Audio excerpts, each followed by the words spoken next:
الله يطول عمرك. الله يسلمك. الله يطول عمرك. يسلمك. الله يطول عمرك. في جدة قررنا إن شاء الله. مجموعة أحمد بن ناصر العبيكان يلقي كلمتهم فضيلة الشيخ الدكتور أحمد السهلي، فليتفضل. بسم الله الرحمن الرحيم، والحمد لله رب العالمين، والصلاة والسلام على نبينا محمد وعلى آله وصحبه أجمعين.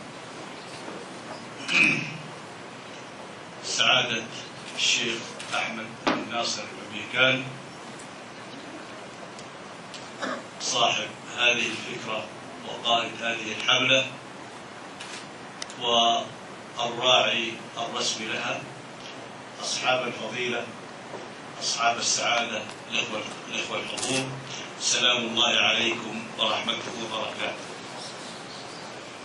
أشكر للشيخ أحمد العبيكان على إتاحة الفرصة لي أن أقف أمامكم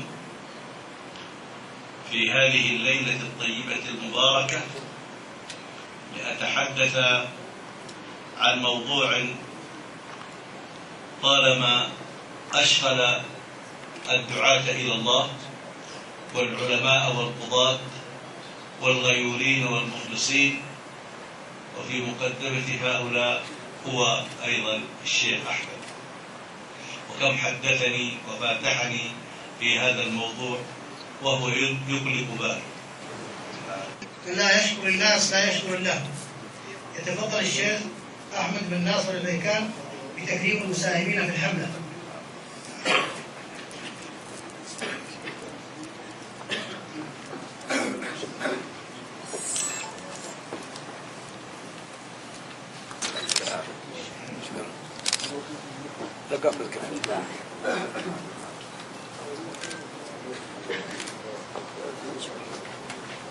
الأستاذ محمد بن الأستاذ عبد الله عايض المالكي.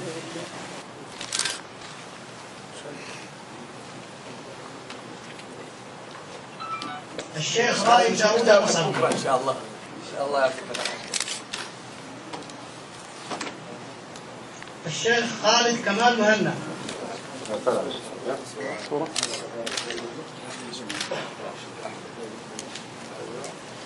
الأستاذ أيمن الغامدي.